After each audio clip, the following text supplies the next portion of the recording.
I never thought a concert ticket could cost me everything I believed about family.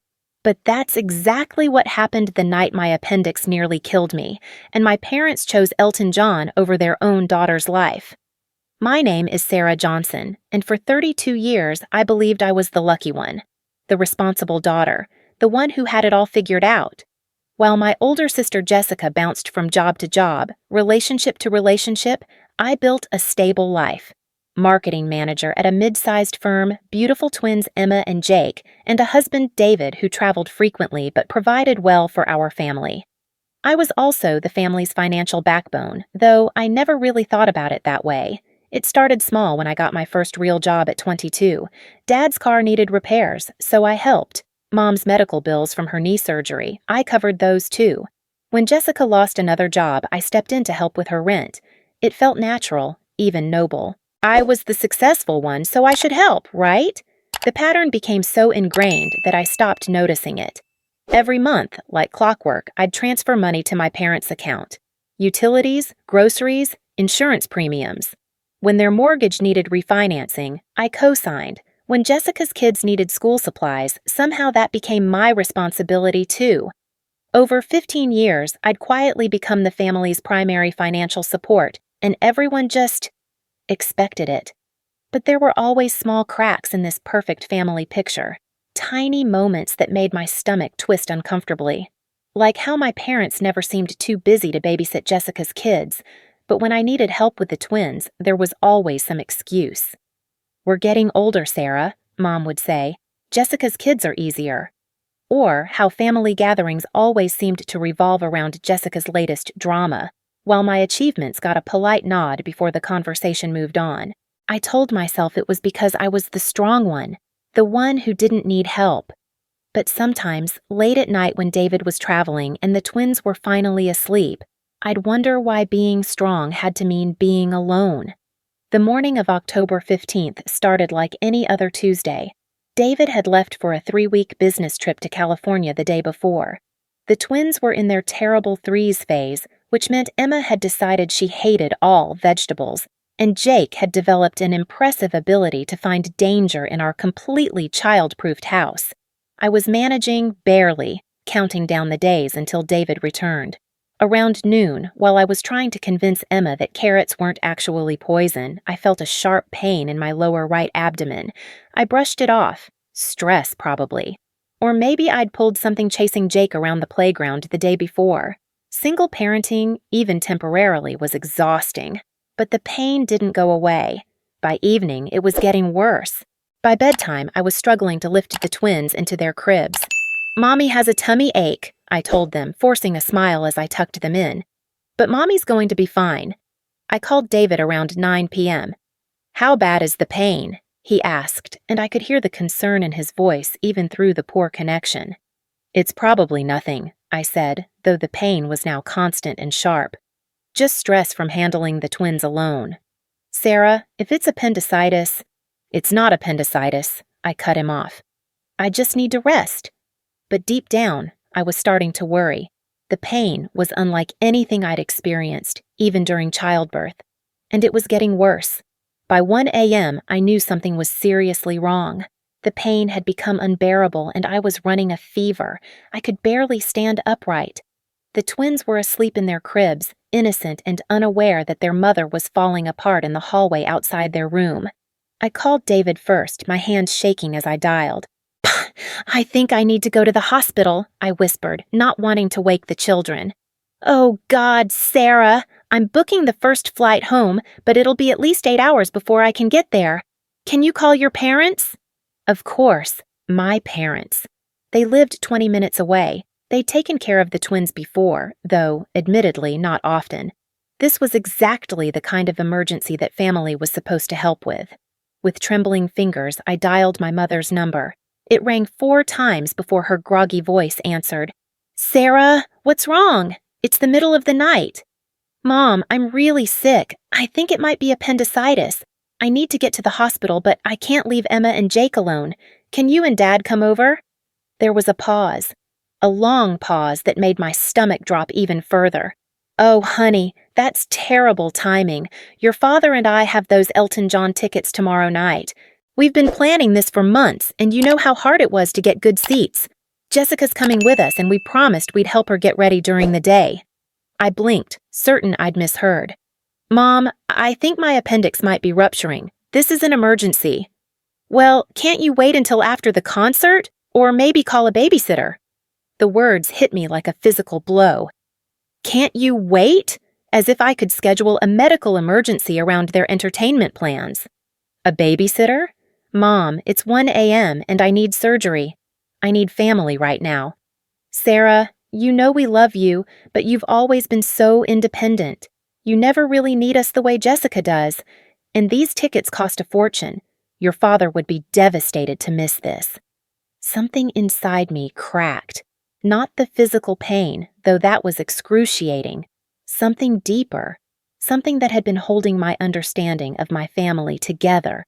So Elton John is more important than your daughter? Don't be dramatic, Sarah. You're always fine. You always figure things out. That's just who you are. That's just who you are. As if being capable meant I deserved to be abandoned. As if my strength was a reason to leave me to suffer alone. Mom, I need you, I said, and I hated how small my voice sounded. Please. Honey, you're being a bit of a burden right now. We have plans, and they're important to us. Call one of those nanny services. You can afford it. A burden. Their daughter, potentially dying, was a burden. I hung up without saying goodbye. The next few hours were a blur of frantic phone calls and desperate arrangements. I managed to find an emergency childcare service that could send someone immediately, though it cost $300 for the night. Money I paid while lying on my bathroom floor, fighting waves of nausea and pain. The nanny arrived just as the ambulance did. Mrs. Chen, a kind woman in her 50s who took one look at my pale, sweating face and immediately took charge. Don't worry about the children, she said firmly. Focus on getting better. In the ambulance, as the paramedic started an IV and asked about my medical history, all I could think about was my mother's voice. You're being a bit of a burden right now. 15 years of financial support. 15 years of being the family's safety net. 15 years of putting their needs before my own. And when I needed them most, when I was genuinely scared and in pain, I was a burden. The emergency room was a nightmare of bright lights and urgent voices, tests, scans, consultations. The diagnosis came quickly, acute appendicitis, and I'd waited almost too long. We need to operate immediately, the surgeon explained. If it ruptures completely, you could develop sepsis. As they wheeled me toward the operating room, I called David again. They're taking me into surgery now, I managed to say. I'm in the air, he said. I'll be there as soon as I can. Are your parents with the twins? I closed my eyes. No, I hired a nanny. What? Why didn't your parents? They had concert tickets, I said, and the words tasted bitter. I'll explain later. The anesthesia mask came down over my face, and my last conscious thought was wondering if this was what dying felt like. Not the physical dying, but the death of everything I'd believed about love and family, and what I meant to the people who were supposed to care about me most. I woke up in recovery 6 hours later, groggy and sore but alive. David was there, having taken the red-eye flight and driven straight from the airport. His face was pale with worry and exhaustion. How are you feeling? He asked, taking my hand. Like I got hit by a truck, I croaked, but alive. The surgeon said you were lucky. Another few hours and... He squeezed my hand. I'm so sorry I wasn't here. It's not your fault, I said, and it wasn't. David couldn't have predicted this any more than I could, but my parents, they chose not to be here. Did your parents come by? David asked. Are they with the twins? I closed my eyes. No, they went to their concert. David's face changed. What? So I told him about the phone call, about being called a burden, about hiring Mrs. Chen while I was doubled over in pain. With each word, I watched my husband's expression shift from confusion to disbelief to anger. They called you a burden while you were having a medical emergency? They said I was always fine, that I always figure things out. David was quiet for a long moment. Then he said, "Sarah, do you realize how much money you send them every month?" I'd never really added it up. "I don't know, it's just helping family." "It's over $3,000 a month," David said quietly. "I've been tracking it because I was thinking about our retirement planning. Between the direct transfers, the bills you pay, the emergency help for Jessica, you're supporting their entire lifestyle. $3,000 a month for 15 years. The number was staggering when I really thought about it. That was more than our mortgage payment. That was college funds for Emma and Jake. That was European vacations and retirement security and 100 other things we'd sacrificed so I could be the good daughter. And they couldn't skip one concert to help you when you were literally dying?" The word dying hung in the air between us, because that's what had almost happened. I could have died, and my parents chose Elton John. "I need to call and check on the twins," I said, partly because I genuinely worried about them, but mostly because I couldn't bear to think about this anymore right now. Mrs. Chen answered on the first ring. "Mrs. Johnson, how are you feeling?" "Better, thank you. How are Emma and Jake?" "Perfect angels," she said warmly. "They had breakfast, we played games, they're napping now. Don't worry about anything. Your husband already arranged for me to stay until you're released." After I hung up, David and I sat in silence for a while. The reality of what had happened was settling in, layer by layer. My parents had abandoned me in my moment of greatest need. They'd chosen entertainment over their daughter's life, and they'd made me feel guilty for asking. "Sarah," David said finally, "I need to ask you something, and I want you to really think about it. When was the last time your parents helped you with anything? I mean really helped, not just shown up for dinner you cooked or holidays you hosted." I opened my mouth to answer, then closed it. I tried to think of a time when they'd gone out of their way for me the way I constantly did for them. A time when they'd sacrificed their comfort for mine. A time when they'd put my needs first. I couldn't think of a single instance. "They help with Jessica all the time," I said slowly. "Babysitting, money, emotional support when her relationships fall apart. But with me—" "With you, they take," David finished. "They take your money, your help, your time, your energy, and when you need something back, you're a burden."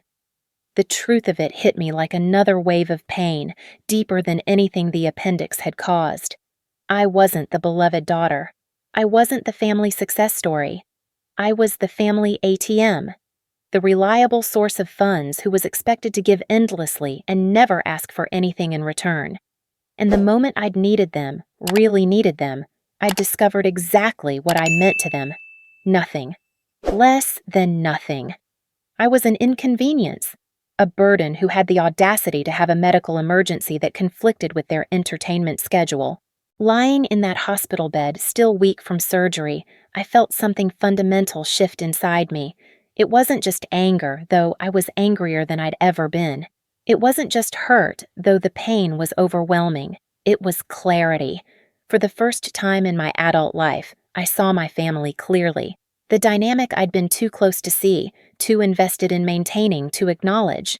I was the giver. They were the takers, and they'd trained me so well that I'd never even questioned it. But I was questioning it now, and I was done. By the time I was discharged 2 days later, I'd made a decision that would change everything. David wheeled me out to the car in stony silence, both of us processing what had happened. The twins were safely with Mrs. Chen, who'd agreed to stay a few more days while I recovered. As David helped me into the passenger seat, I looked at my phone for the first time since the surgery. 17 missed calls from my sister Jessica, 3 from my mother, 0 from my father. I didn't listen to the voicemails. I knew what they'd say. Some variation of concern mixed with justification. Maybe an offer to visit now that their precious concert was over. Maybe Jessica defending their choice. Maybe Mom explaining again how they'd already made plans. None of it mattered anymore. They'd shown me exactly who they were when I needed them most. The rest was just noise. "Sarah," David said as we drove home, "what are you thinking?" I stared out the window at the familiar streets of my neighborhood. "I'm thinking," I said slowly, "that I've been supporting people who don't actually love me. They love what I provide for them, but they don't love me. What do you want to do about it? I thought about Mrs. Chin, a complete stranger who'd dropped everything at 2 a.m. to help someone she'd never met. I thought about David, who'd flown across the country the moment he knew I was sick. I thought about my coworkers who'd already sent flowers and offered to help with anything I needed. Then I thought about my parents, somewhere enjoying their retirement that I was funding, probably not giving my surgery a second thought now that their concert was over. I want them to see what life looks like without their burden, I said. David glanced at me with concern. What does that mean? It means they're about to find out what happens when the ATM machine shuts down. The first week of recovery gave me time to think. Really think. For the first time in 15 years, I wasn't rushing around managing everyone else's problems or emergencies. David had taken time off work, Mrs. Chen was handling the twins with remarkable competence, and I was forced to lie still and process what had happened. I started researching, not medical recovery information, but family dynamics, narcissistic family systems, financial abuse, emotional manipulation. The term scapegoat kept appearing in articles, and each description felt like someone had been secretly observing my family for decades. The reliable child who becomes the family's emotional and financial caretaker. The one who's trained to believe that love means constant giving without receiving. The family member who's simultaneously essential and expendable, valued for what they provide but dismissed when they need support. It was all there, laid out in psychological terms that made my 32 years suddenly make sense. David, listen to this, I said one afternoon, reading from my laptop while he fed Jake lunch. In dysfunctional family systems, the responsible child often becomes the primary source of external validation and financial stability. They're conditioned to believe that their worth is tied to their usefulness, and any attempt to set boundaries is met with guilt, manipulation, or abandonment. David paused with the spoon halfway to Jake's mouth. That's exactly what they do to you. And this part, I continued, my voice getting stronger. The family system depends on the scapegoat maintaining their role. When the scapegoat attempts to change the dynamic, the family will escalate their tactics to pull them back into compliance. What kind of tactics? I scrolled through the article. Guilt trips, financial emergencies, health scares, family gatherings where you're made to feel like the villain, flying monkeys. That's other family members who pressure you to keep the peace. And love bombing followed by withdrawal. As if summoned by my words, my phone rang. Jessica. I stared at the screen, then looked at David. Want to test the theory? He nodded, settling in to listen. Sarah, Jessica's voice was artificially bright. Oh my God, I've been so worried. How are you feeling? Are you okay? I'm recovering, I said carefully. I felt so terrible that Mom and Dad couldn't help with the twins. You know how they've been looking forward to that concert. Dad's been talking about seeing Elton John for literally years. There it was, the justification. The minimization of my medical emergency in favor of their entertainment. Jessica, I nearly died. Oh, don't be so dramatic. You had appendicitis, not a heart attack. And you're fine now, right? You always land on your feet. That phrase again, the family motto that had excused their neglect for decades. I'm fine because I paid $300 for emergency childcare while I was having surgery, I said. Well, you can afford it, Jessica said dismissively. Speaking of which, I hate to ask when you're recovering, but Tyler needs new soccer cleats, and I'm a little short this month. I felt something cold settle in my chest. Here it was, exactly as the articles predicted. The crisis call, the guilt trip, followed immediately by a request for money. The pattern was so predictable it would have been funny if it weren't so devastating. I'm not giving you money for soccer cleats, Jessica. Silence. Then, in a different tone entirely. What do you mean? I mean, I'm not paying for Tyler's sports equipment. You're his mother. Figure it out. Sarah, what's wrong with you? You always help with the kids' stuff. Are you having some kind of breakdown from the surgery? Breakdown, as if setting a boundary was evidence of mental instability. I'm having clarity, I said, for the first time in years. Look, I know you're upset about the concert thing, but you're being really selfish right now. Family helps family. That's what we do. When was the last time you helped me, Jessica? Another silence.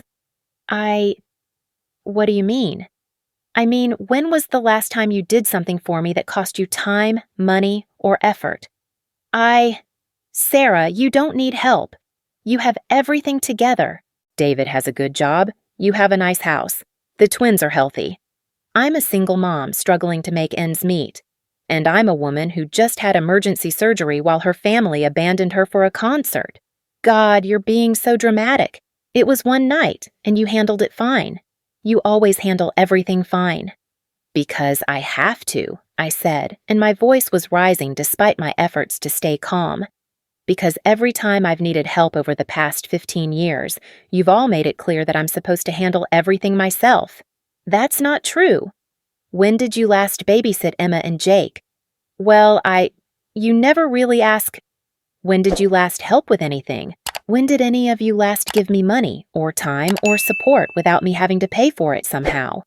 The silence stretched so long I wondered if she'd hung up. Sarah, you're really hurting my feelings right now, Jessica finally said, and I could hear tears in her voice.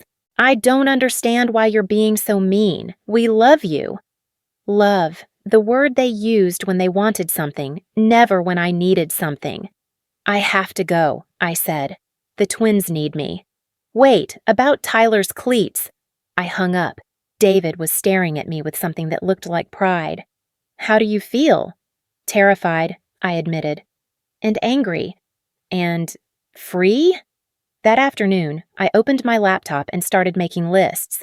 Not grocery lists or to-do lists, but financial lists. Every monthly payment I made on their behalf. Every emergency I'd covered. Every gift. Every bill. Every crisis that had somehow become my responsibility. The numbers were staggering. David had been right about the $3,000 per month, but he'd actually underestimated. When I included the emergencies, Jessica's car repairs, Mom's dental work, Dad's prescription copays, the property taxes on their house that I'd somehow started paying, the annual total was over $40,000. $40,000 a year. For 15 years. That was $600,000 of my life, my work, my sacrifice. $600,000 that could have been college funds, retirement savings, family vacations, home improvements, emergency funds for my own children. Instead, it had gone to people who couldn't be bothered to miss a concert when I was dying. I created a spreadsheet with every account, every automatic payment, every service I paid for on their behalf. Mortgage payment, property taxes, health insurance premiums, car insurance, cell phone family plan, utilities, streaming services, grocery delivery, even Dad's golf club membership. They weren't just financially dependent on me. They were completely financially dependent on me. Without my support, their entire lifestyle would collapse overnight, which gave me a different kind of power than I'd ever realized I had. Sarah, David appeared in the doorway with both twins. How's the research going? I found something interesting, I said, turning the laptop so he could see the spreadsheet. Want to know what would happen if I stopped paying their bills? David studied the numbers, his eyebrows rising. Jesus, Sarah, they'd lose the house. In about 60 days, I confirmed. The mortgage alone is $2,800 a month. Dad's Social Security is $1,100. Mom's part-time job brings in maybe $800. Without me, they're short $1,500 a month just on housing. And that's not counting all the other bills. Car payments, insurance, utilities, credit cards I didn't even know I was paying the minimums on. David, they've structured their entire financial life around my income. He sat down heavily in the chair next to me, Jake climbing into his lap. So, what are you thinking? I looked at my children. Emma was coloring quietly in her coloring book, her little tongue poking out in concentration. Jake was babbling happily to his father about something only he understood. These were the people who should benefit from my hard work and sacrifice. These were the people whose needs should come first. I'm thinking, I said slowly, that it's time for them to face the natural consequences of their choices. That evening, I started making phone calls, not to my family, but to the companies billing my credit cards for their expenses. Bank of America, where I'd been paying their mortgage, the electric company, the gas company, the insurance agencies, The cell phone company. I need to remove automatic payments from my account, I said to each customer service representative. No, I don't want to transfer the accounts to another payment method. I want to stop paying them entirely. It took 3 hours to cancel everything, 3 hours to systematically remove myself from their financial ecosystem.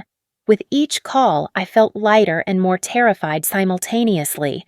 The mortgage payment alone would bounce in 5 days when the automatic withdrawal tried to process. The utilities would start sending disconnect notices within 2 weeks. The credit card minimums I'd been mysteriously paying would go into default within 30 days. I saved the cell phone cancellation for last because I knew it would be their first clue that something had changed. The family plan was in my name, paid with my credit card, and included not just my parents but Jessica and her 2 kids. I want to cancel all lines except mine and my husband's, I told the representative. Ma'am, that will disconnect service immediately for the other lines. Are you sure? I'm sure. And they'll lose their phone numbers if they don't port them within. I understand. Click. Done. In approximately 2 hours, when the system updated, 5 phone numbers would simply stop working. David had been watching this process with fascination and concern. Are you sure about this? He asked as I closed the laptop. No, I said honestly. I'm not sure about anything, but I know that what we've been doing isn't working. I know that they abandoned me when I needed them most, and I know that they'll never change as long as I enable them to stay the same. What if they really struggle? What if they lose the house?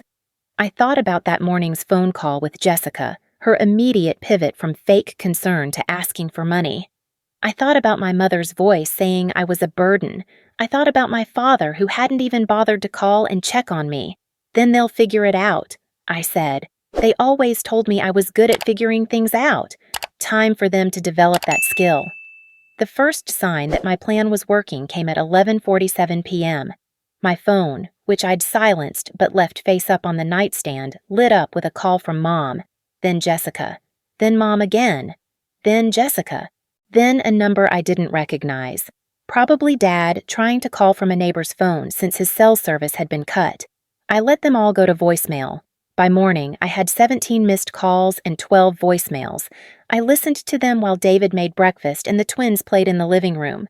The progression was fascinating from a psychological standpoint, exactly as the articles had predicted. Voicemail 1. Mom, 11:52 p.m. Sarah, honey, our phones stopped working. I think there might be some kind of billing error. Can you call the phone company in the morning?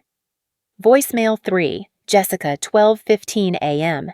Sarah, what the hell? My phone just died. The kids don't have service. This isn't funny. Voicemail 7. Mom, 1:33 a.m. Sarah, I'm really worried now. Something's wrong with all the bills. The bank called about the mortgage payment. Please call me back immediately. Voicemail 12. Jessica, 6:47 a.m. Sarah, I know you're mad about the concert thing, but this is insane. You can't just cut off our phones. I need my phone for work. The kids need to be able to call me. What if there's an emergency? That last one almost broke my resolve. What if there's an emergency? The irony was breathtaking. Now they were worried about emergencies. But I held firm. I deleted the voicemails without responding and went about my day. The next few days brought escalation, exactly as predicted. When I didn't respond to calls or texts to David's phone, they moved to social media. Jessica posted a vague Facebook status about family members who abandon you when you need them most, and shocking betrayals that come out of nowhere. The cognitive dissonance was stunning. According to Jessica's post, I had abandoned them. Me, the person who'd been abandoned during medical emergency, was now the abandoner because I'd stopped paying their bills. On day 4, they enlisted flying monkeys. My Aunt Carol called, concerned about this terrible misunderstanding, and couldn't I find it in my heart to forgive whatever happened? Carol, I said patiently, do you know what happened? Well, Jessica said there was some kind of fight about a concert, and now you're punishing the whole family by cutting off their electricity. Here's what actually happened, I said, and told her the whole story. The emergency surgery, the phone call, being told I was a burden, hiring childcare from my hospital bed while my parents went to see Elton John. The silence on the other end stretched long enough that I wondered if the call had dropped. "Sarah," Carol said finally, I had no idea. Jessica made it sound like you were upset about not being invited to the concert. And do you think what I did was unreasonable?" Another pause. No, I think what they did was unforgivable. I'm so sorry." One flying monkey down, but there would be others. On day 6, the real panic set in. Mom showed up at my house. I was alone except for the twins when the doorbell rang. David had gone back to work, and Mrs. Chen had transitioned to part-time help. Through the peephole, I could see my mother standing on the porch, looking older and more fragile than I remembered. For a moment, my resolve wavered. This was my mom. The woman who'd taught me to ride a bike and helped with my homework and held me when I cried over my first heartbreak. Surely we could work this out. Then I remembered her voice on the phone. "You're being a bit of a burden right now." I opened the door but didn't invite her in. "Sarah, thank God, I've been so worried." She stepped forward as if to hug me, but I stepped back. "How are you feeling? Are you recovering well?" "I'm fine," I said. The conversation felt surreal, this pretense of normal concern from the woman who'd abandoned me 6 days ago. Good. Listen, honey, I think there's been some kind of mistake with the bills. Everything got cut off, and the bank is saying the mortgage payment didn't go through. I know you usually handle all that, so I thought maybe—" "There's no mistake," I said. Mom blinked. "What do you mean?" "I mean I canceled all the automatic payments. I stopped paying your bills." "But why? What's wrong?" The question was so genuinely bewildered that for a moment I wondered if she'd somehow forgotten the phone conversation entirely. If in her mind refusing to help during my medical emergency was such a minor thing that she couldn't connect it to this consequence. "Mom, when I called you from the hospital, what did you say?" We had plans, Sarah. We'd been looking forward to that concert for months." "What did you call me?" She looked genuinely confused. "I don't remember exactly." "You called me a burden." That's not what I meant. You know I didn't mean it that way." "How did you mean it?" "I meant, you're so capable, honey. You always handle everything so well. We knew you'd figure it out." There it was again, the twisted logic that made my competence a reason to abandon me. "So because I'm capable, you don't have to help me?" "That's not—" "You're putting words in my mouth." "Mom, I nearly died. I was alone, scared, and in pain, and I asked you for help. You said no because you had concert tickets." "It wasn't like that." "It was exactly like that. And now you're here because your electricity got turned off." Mom's face crumpled. "Sarah, we can't afford all these bills without your help. We'll lose the house." "Then you shouldn't have structured your finances around my income." "But we're family. Family helps each other." The hypocrisy was staggering. "When have you helped me, Mom? When have any of you helped me in the past 15 years? We love you." "No," I said, and my voice was steadier than I felt. "You love what I provide. You love my money. You love having a safety net. But you don't love me enough to sacrifice a concert when I'm dying." "You weren't dying." "I could have been. My appendix could have ruptured, and I could have developed sepsis and died. But even if it wasn't life-threatening, even if it was just the flu, I needed help and you said no. That tells me everything I need to know about what I mean to you." Mom was crying now, and seeing her tears was harder than I'd expected. "Sarah, please. Your father and I are 70 years old. We can't start over financially. We'll be homeless." "You won't be homeless. You'll downsize. You'll adjust your lifestyle to match your actual income instead of mine. You'll figure it out." "But the house?" "The house you could only afford because I've been paying the mortgage for 8 years? The house you never thanked me for helping you keep?" She stared at me. "We never asked you to do that." "You never asked, but you never said no either. You never said, 'Sarah, this is too much. We need to handle our own finances.' You just took and took and took, and when I needed something back, I was a burden." "I'm sorry," she whispered. "I'm sorry about the phone call. I'm sorry we didn't help, but please don't punish us like this. Please don't destroy our lives over one mistake." One mistake. As if 15 years of financial exploitation followed by abandonment during a medical emergency was one simple mistake. "Mom, I'm not punishing you. I'm just not enabling you anymore. There's a difference." "Sarah, please. I need you to leave now," I said. "The twins are napping, and I don't want them to wake up and see you crying." "But we need to talk about—" "There's nothing to talk about. You made your choice when you chose Elton John over your daughter. Now live with the consequences." I closed the door and leaned against it, shaking. Through the window, I watched my mother sit in her car for nearly 10 minutes, crying. Part of me wanted to run outside and fix everything, to fall back into the old pattern of sacrificing myself to make everyone else comfortable. But I didn't. I stayed inside, held my sleeping children, and let her cry. The next phase was even more intense.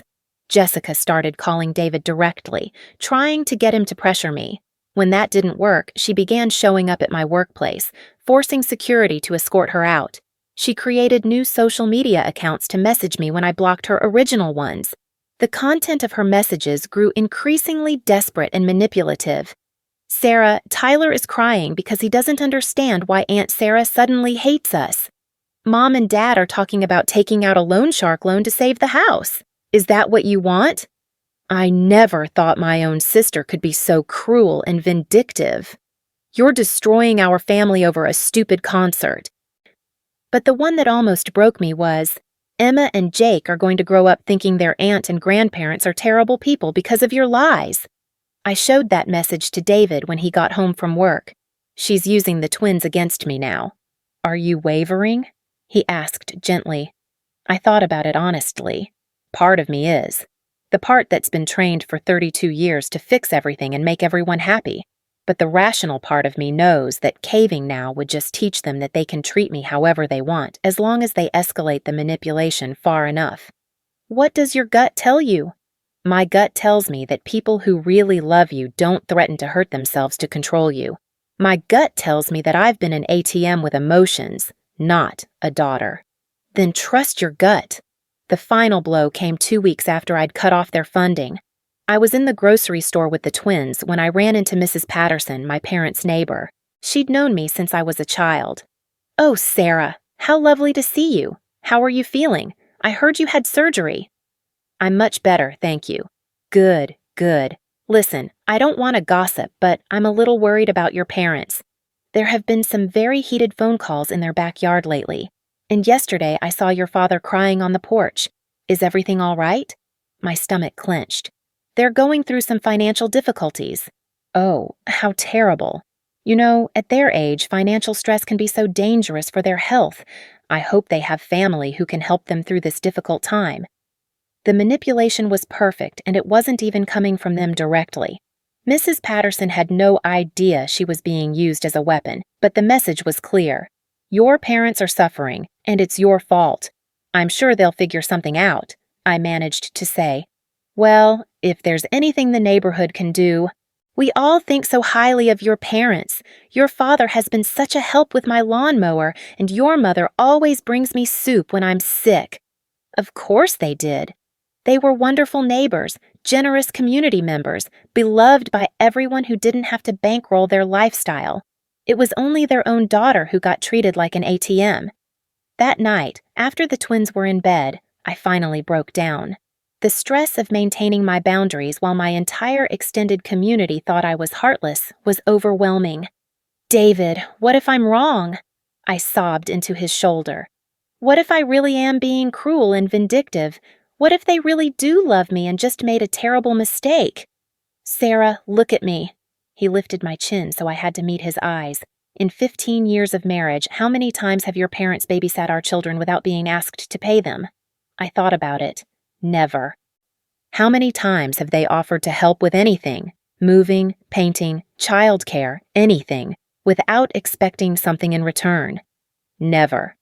"How many times have they given you money or gifts that cost them something meaningful or made real sacrifices for your benefit?" The answer was the same. Never. Now compare that to Jessica. How many times have they bailed her out financially? How many times have they dropped everything to help her? How many times have they made sacrifices for her benefit? I didn't need to count. It was constant. So the question isn't whether you're being cruel, David continued. The question is why you think you deserve less love and support than Jessica does. That stopped me cold. I don't think that. Don't you? You've spent 15 years accepting that Jessica gets help and support and bailouts while you're expected to be the giver. You've accepted that Jessica's needs are emergencies while yours are burdens. You've accepted that Jessica deserves unconditional love while you have to earn it through financial support. But I'm more capable. So? Does being capable mean you don't deserve love? Does being successful mean you don't deserve support? Does being strong mean you have to do everything alone? No, I whispered. Sarah, they trained you to believe that your worth comes from what you provide, not who you are. They trained you to believe that needing help makes you a burden. They trained you to believe that Jessica deserves more because she's struggling, while you deserve less because you're successful. How do I untrain myself? By doing exactly what you're doing, by setting boundaries, by refusing to enable them, by letting them face the natural consequences of their choices. But what if they really do lose the house? Then they'll find somewhere else to live. People downsize all the time. They'll move to an apartment they can afford, or in with Jessica, or into senior housing. They won't die. What if they hate me forever? David was quiet for a moment. Sarah, if they hate you for refusing to fund their lifestyle after they abandoned you during a medical emergency, were they ever really loving you in the first place? The question hung in the air between us, heavy with implications I wasn't ready to face. But deep down, I already knew the answer. 3 weeks after I'd cut off their funding, the dam finally broke. Not from my family, but from the community pressure. My parents had apparently been telling everyone who would listen about their ungrateful daughter who'd abandoned them in their time of need. The story, of course, omitted certain key details like my medical emergency and their refusal to help. Jessica had posted a long, emotional Facebook rant about my vindictive cruelty and destroying an elderly couple over a petty argument. The post had been shared dozens of times, generating hundreds of comments from people who didn't know the full story. I was officially the villain in their narrative. But something interesting was happening too. The people who mattered, who took the time to ask for my side of the story, were horrified when they learned the truth. My boss, Linda, cornered me after a meeting and said, Sarah, I hope you don't mind me asking, but someone mentioned you're having family trouble. If you need any support or resources. When I explained what had actually happened, Linda's face went through a remarkable transformation. They refused to help during your emergency surgery? And now they're telling people you abandoned them? That's about the size of it. Jesus, Sarah, that's not family trouble, that's abuse. The word hit me like a physical blow. Abuse. I'd been thinking of it as dysfunction or manipulation or selfishness, but Linda was right. 15 years of financial exploitation followed by abandonment during a medical emergency was abuse. Have you considered going completely no contact? Linda asked. Is that even an option? They're my parents. Sarah, being related to someone doesn't give them the right to abuse you. You wouldn't tolerate this behavior from a friend or a romantic partner. Why should you tolerate it from family? Why indeed? That evening, I made a decision that would have been unthinkable a month earlier. I blocked my parents and Jessica's phone numbers. I blocked them on all social media. I asked David to do the same. I sent a certified letter to their house explaining that I would not be responding to any further contact attempts and that any harassment of me or my family would result in restraining orders. I was going no contact. The relief was immediate and overwhelming. For the first time in weeks, I could check my phone without anxiety. I could go to the grocery store without scanning for family members.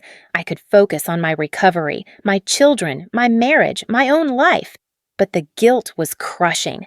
I'd been programmed for 32 years to believe that family was everything, that blood was thicker than water, that good daughters always forgave and supported their parents. Going no contact felt like betraying everything I'd been taught about love and loyalty. David found me crying in the shower one morning, overwhelmed by the conflicting emotions. "I feel like I'm a terrible person," I sobbed. "What kind of daughter cuts off her parents?" "The kind whose parents cut her off first," he said gently. "Sarah, they cut you off emotionally and practically the moment you needed them. You're just making it official." But what if they change? What if this crisis makes them realize how badly they treated me? Then they can demonstrate that change over time, with actions instead of words. "But you don't have to set yourself on fire to keep them warm while you wait to see if they'll change." "I miss them," I admitted. "I miss the idea of them anyway. I miss having parents who love me." "You can grieve the parents you should have had while protecting yourself from the parents you actually have." That concept, grieving the parents I should have had, became central to my healing process. I wasn't just cutting off toxic people. I was mourning the loss of the loving, supportive family I'd always hoped we could become. 6 weeks after the emergency surgery that had changed everything, I finally felt strong enough to take stock of my new reality. Emma and Jake were thriving under the reduced stress of a home without constant family drama. David was visibly relieved not to watch me being manipulated and exploited anymore. Our finances were healthier than they'd been in 15 years, and I was discovering who I was when I wasn't constantly managing everyone else's emotions and crises. I was funnier than I'd realized. Without the constant weight of family responsibility, I found myself laughing more, joking around with the twins, enjoying David's company in ways I'd forgotten were possible. I was more creative. I started painting again, something I'd abandoned in college because practical daughters didn't waste time on art. I was calmer. The constant low-level anxiety I'd carried for years, worry about the next family crisis, guilt about not doing enough, exhaustion from giving everything, had lifted. I was myself. For the first time in my adult life, I was just Sarah, not Sarah the family ATM, or Sarah the responsible one, or Sarah the burden. The transformation wasn't complete. I still struggled with guilt and doubt and the programming of 32 years. But I was healing. And then, 8 weeks after I'd gone no contact, I learned the most valuable lesson of all. David came home from work with an interesting story. "You know Jim from accounting? Turns out his wife works at the bank where your parents have their mortgage." "Oh?" "According to him, they refinanced their house 3 weeks ago. Apparently, they qualified for a loan modification program for seniors.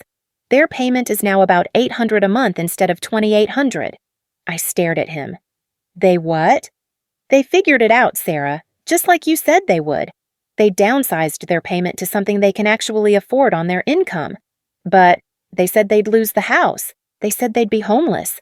They lied. Or at minimum, they didn't explore their options before coming to you for a bailout.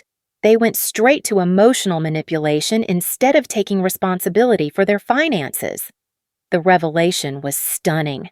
All the guilt I'd carried, all the worry about them losing their home, all the pressure to cave and resume funding their lifestyle. It was based on lies.